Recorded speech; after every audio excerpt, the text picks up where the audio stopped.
salve para você que se liga aqui no canal, muito boa noite, um Feliz Natal a todos vocês. São 7 horas da noite, sim, tô gravando aqui diretamente das 7 horas da noite, não deu tempo de eu deixar gravado e tudo mais, portanto, estou aqui tendo o privilégio de passar parte aqui da, digamos, início aí dessa pré-ceia de Natal aí, do dia 24 para o dia 25 com vocês, né? Só esperemos que aí a gente fica na escolha, né? Se a gente quer a realidade dos presentes de Natal do Botafogo que a gente teve aí nessa tarde aí, que não foram nada legais, ou se a gente quer a ilusão, né? Aquele velho presente de Natal à la Montijo, do Natal lá de 2016 para 2017. Vocês lembram dessa, né?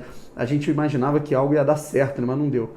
Enfim, brincadeiras à parte, né? Eu quero aqui, numa boa, cara, agradecer demais a vocês. Chegamos aos 18 mil inscritos, cara. Conseguimos alcançar os 18 mil inscritos em menos de 3 dias, cara. Muito obrigado de verdade, de coração, por todos vocês que apoiaram aí, que estão apoiando o canal. E muito obrigado de verdade. Eu vou pedir, cara, se eu conseguir chegar aos 20 mil inscritos antes do fim do ano, que é muito, mas muito improvável, eu vou ser o cara mais feliz do mundo. Era a minha projeção mais ambiciosa. Será que eu consigo? Cara, aperta no inscrever-se, cara. Se você não gostar, tudo bem, cara. Você fica aqui me xingando, mas assiste os vídeos, cara. Se inscreve no canal, ativa as notificações para não perder nenhum deles. Deixa o seu like e comenta o teu nome e a cidade de onde você está falando, além da sua pergunta, que eu posso muito bem respondê-la aqui em um vídeo. Começando aqui os abraços especiais aqui de Natal, rapaziada. Para a rapaziada botafoguense, um Feliz Natal para todos vocês que receberem abraços ou não. Lembrando que ainda tem as perguntas que eu vou responder para interagir com a galera aí. Seguinte, começando pelo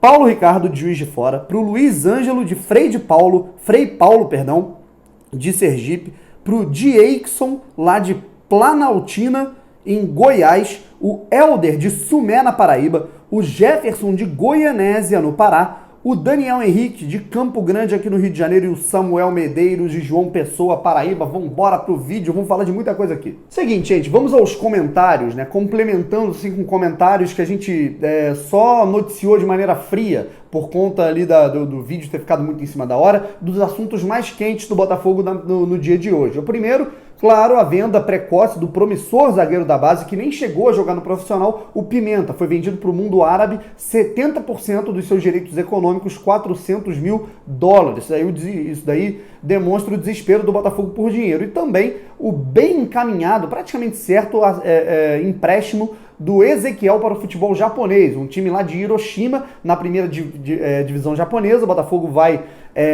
tanto emprestar o jogador por conta de uma compensação financeira, e o time japonês pretende ficar com uma parte aí dos direitos econômicos do jogador, de acordo com o Thiago Veras. O que eu acho sobre isso? Primeiro de tudo, antes de começarem, porra, Daniel, não tem dinheiro, não tem como, tem que vender, né? O Botafogo, ele tá nessa situação difícil, penando para pagar salário, mas é justamente essa crítica, rapaziada. Quando a gente critica aqui que o Botafogo, ele pega um ativo do clube, um jogador que poderia fazer uma temporada boa pelo Botafogo, como é o caso do Pimenta, né? Um Ezequiel que poderia, com mais calma, jogando o Campeonato Carioca, o início da Copa do Brasil, rendendo como titular, poderia valorizar o seu passe, né? Como o Botafogo não tem tempo e não tem dinheiro para isso, esses jogadores precisam um sair por empréstimo e outro sair por 400 mil dólares. Né? Imagine se o Botafogo tivesse vendido o Igor Rabelo justamente na base. O Botafogo vendia o Igor, né, sei lá, em 2016, o Botafogo vendia o Igor lá para o mundo árabe por 400 mil dólares também. O Botafogo não lucraria com a venda que foi com o Atlético Mineiro por 13 milhões, que ainda foi pouco em relação ao valor de mercado dele na época, por conta da crise do Botafogo. Lembrando que ele atuou 2 temporadas seguidas pelo clube. O Ezequiel saiu para o Sport, foi destaque no Sport, chegou a jogar algumas boas partidas no Cruzeiro e agora está indo para o futebol japonês. A gente lá sabe se esse jogador vai voltar a atuar com a camisa do Botafogo. Nunca teve grandes oportunidades por aqui. Então a crítica é essa, galera. Ah, você está comparando com venda de outros clubes. Claro que eu estou comparando. É o Botafogo tendo que penar para, assim, vender o almoço para pagar a janta, um preço absurdamente barato nos seus ativos, nos seus jogadores com maior potencial dentro das categorias de base, jogadores formados no clube, enquanto os nossos rivais, como por exemplo o Fluminense e Vasco, com uma situação financeira bem parecida com a do Botafogo, de salários atrasados, de dívidas, de penhora, conseguem faturar milhões e milhões com as suas verbas aí em investimento nas categorias de base. O Botafogo não tem esse planejamento. Vamos comparar, gente. Eu coloquei lá no Twitter a situação de o quanto o Botafogo faturou com a venda precoce desses 3 jogadores: Jonathan, Glauber e Pimenta. Um deles só atuou no Campeonato Carioca ali um pouquinho, no Brasileiro, na Copa do Brasil. O outro nem chegou a jogar no profissional e o Pimenta muito menos. Somando a venda desses 3 jogadores com potencial para jogar no Botafogo, potenciais ativos do clube, o Glauber que vem sendo convocado recentemente para a Seleção Brasileira Sub-20, o Pimenta é capitão da base, o Jonathan a gente viu como é que ele chegou comendo a bola nos primeiros jogos pelo Botafogo. A soma das vendas que o Botafogo envolveu na negociação desses jogadores, 2 com o mundo árabe e o outro com o futebol espanhol, a soma dá um total aí de 8 milhões e 600 mil reais, né? Então, e detalhe, né? A gente está contando o valor todo, ainda tem a parte do Jonathan que foi para o Nova Iguaçu, lembrando que o Jonathan tem uma parcela do passe referente aí ao clube da Baixada Fluminense. Então, o Botafogo ele tem esse valor aí que não chega nem a 9 milhões. Aí a gente olha para o Fluminense, por exemplo, e vê um zagueiro como o Ibanez, que é um bom zagueiro revelado pelo Fluminense, vendido para a Atalanta por 4 milhões de euros. Apenas ele. Ayrton Lucas, né, para não falar do Ibanez, que teve bons momentos com a camisa tricolor, o Ayrton Lucas também foi bem, mas foi decaindo, vinha sendo até vaiado pela torcida do Fluminense em alguns momentos, até ele ser vendido para o futebol russo. Foi vendido pelo valor aí de aproximadamente 30 milhões e meio de reais. Apenas o Ayrton Lucas, rapaziada. Agora vamos comparar a situação de todos os atletas vendidos pelo Botafogo em 2019, que foram revelados nas categorias de base do Botafogo, ou seja, o Leandro Carvalho ele não conta, que ele não foi revelado pelo Botafogo. A situação é a seguinte, galera. Vamos somar os valores das vendas de Igor Rabelo, Matheus Fernandes, Jonathan, Glauber e também do Pimenta. E comparar com pelo menos um jogador do Vasco ou do Fluminense. Se você somar todas essas vendas, né, aproximadamente os 15 milhões da compra do Palmeiras, né, que o Palmeiras exerceu pelo passe do Matheus Fernandes, o Igor Rabelo vendido ao Atlético Mineiro por 13 milhões, mais os 8 milhões e 600 mil aproximados desses 3 jogadores que a gente já falou, Jonathan, Glauber e agora o Pimenta, que está sendo negociado hoje com o mundo árabe, se você extrair a parte que ficou com Nova Iguaçu, são aproximadamente aí 35 milhões, a casa dos 34, 35 milhões de reais para o Botafogo em vendas de jogadores da base. A gente olha para o Fluminense, né, com o Ayrton Lucas, praticamente esse valor.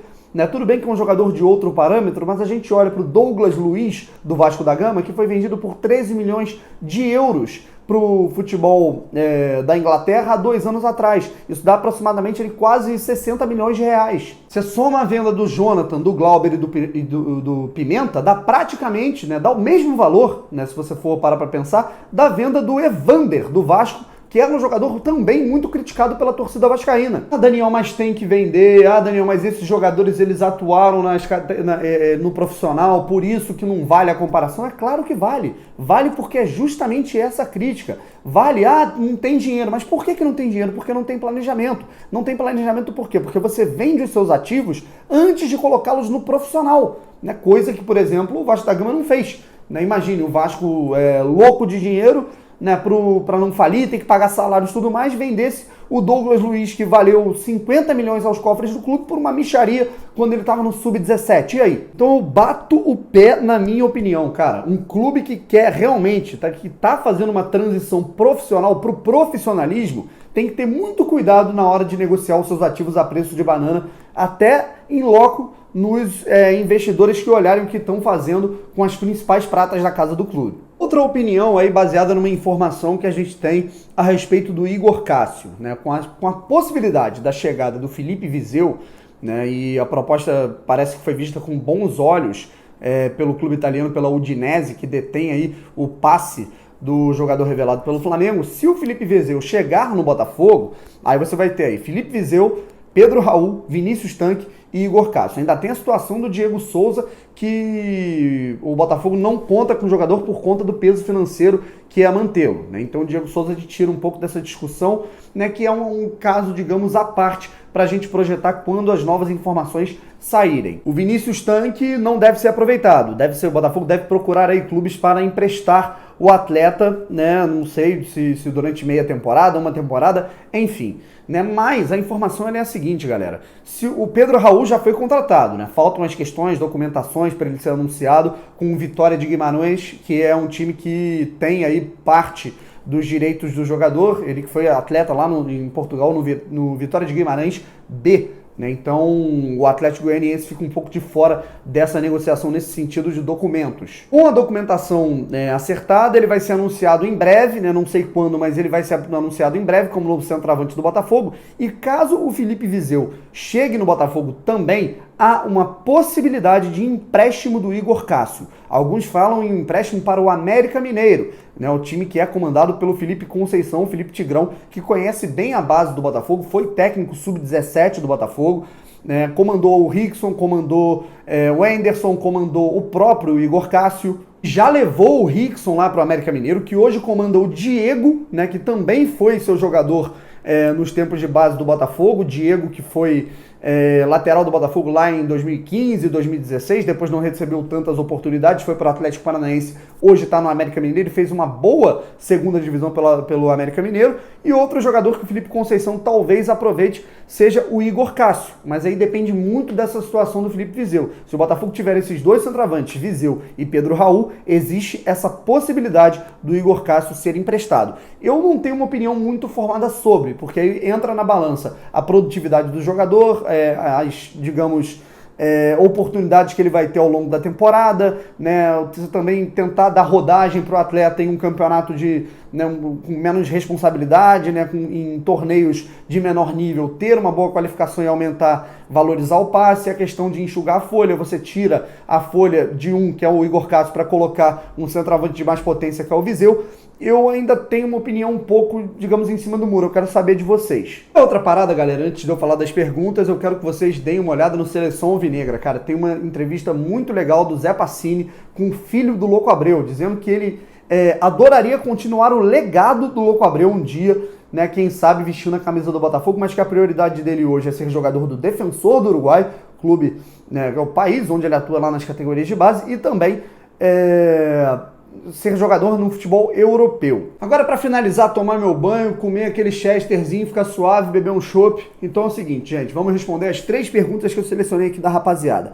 A primeira, feita pelo Mário Pereira, lá de Natal, do Rio Grande do Norte. Eu achei interessante essa pergunta, não tem muito a ver com o vídeo, mas eu acho legal. Você acha que a Flapress, termo usado para parte da imprensa que, digamos, enaltece mais o Flamengo do que os demais times do estado do Rio de Janeiro, está dando um tiro no próprio pé? Na medida em que a maioria não torce para o Flamengo, e foi muito visível a diferença de tratamento, A questão não é a maioria torcer ou não para o Flamengo, a questão é que fica cada vez mais nítido que não tem como você se mostrar imparcial se você não consegue ser imparcial, mesmo colocando uma camisa de botão, uma gravata, ou falando que a gente apoia o futebol brasileiro como um todo. Eu acho que é muito mais fácil, a rapaziada assumir os seus clubes de coração. Eu acho que não tem problema nenhum, eu sou formado em jornalismo, eu comento sobre futebol além daqui, eu tenho projetos de comentar futebol geral, inclusive até no ano que vem, como um todo, em um outro canal. Já faço isso no Facebook, já faço isso no Instagram e não vejo problema nenhum, cara. Não há problema nas pessoas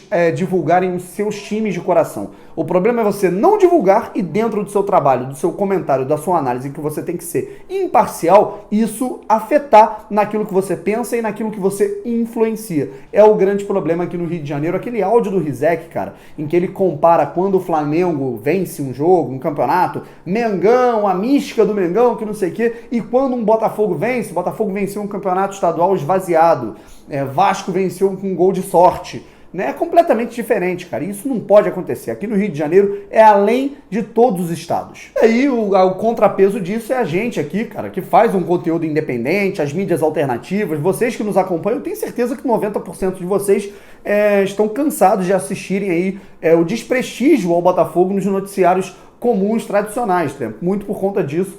Vocês vêm para cá nos acompanhar. Não que tenha que nada na TV tradicional hoje preste, Longe disso, tem muitos profissionais qualificados, Mas a gente sabe como é que está a situação. Agora vamos para outra pergunta. Seguinte, o Felipe Marques está mandando um monte de pergunta aqui, o Felipe Marques de Diadema, lá de São Paulo. Com essa saída do Ezequiel, o Luiz Henrique ganharia mais espaço? Na minha opinião, sim, Felipe. Eu vejo o Juan com um cacuete muito maior para jogar na ponta esquerda, aí na ponta direita possivelmente o Ezequiel brigaria para ser titular, apesar de ser ponta esquerda de origem. Com isso, a vaga fica entre Luiz Henrique e Luiz Fernando. O Luiz Fernando a gente tem que ver como é que ele vai reagir depois de uma péssima temporada de 2019, né? Se continuar nesse ritmo, o Luiz Henrique fatalmente vai conseguir pegar a vaga mesmo aos 17 anos de idade. E a última pergunta vai para o Martínez, de Alagoas, lá em Maceió. Não, peraí. De Maceió, lá em Alagoas. Pelo amor de Deus, é porque ele botou o contrário aqui. Qual você acha que mais poderia ser fundamental no Botafogo? Qual jogador, né, que ele pergunta? Né, contando os jogadores atuais e com as contratações. Né, sinceramente, é muito difícil, né, na medida em que a gente não tem um elenco muito qualificado. Né, mas eu falo assim, em termos de liderança do grupo, eu acho que a renovação do Cavalieri ela é importante. Eu acho que você ter um jogador dessa experiência e também com esse quilate, eu acho que é muito importante a renovação desse jogador pro ambiente. Nos termos técnicos, dependendo aí, né, a gente não sabe se o João Paulo vai ficar ou vai embora, mas seria importante, né, ter o João Paulo nessa reta inicial. O Marcelo também é extremamente importante, é fundamental, e vou te falar que desses, pelo menos dos reforços que até o momento estão confirmados, eu vejo importante a chegada do Pedro Raul, que me parece ser um centroavante que pode agregar, pode produzir bem, né? Isso daí depende de um monte de coisa.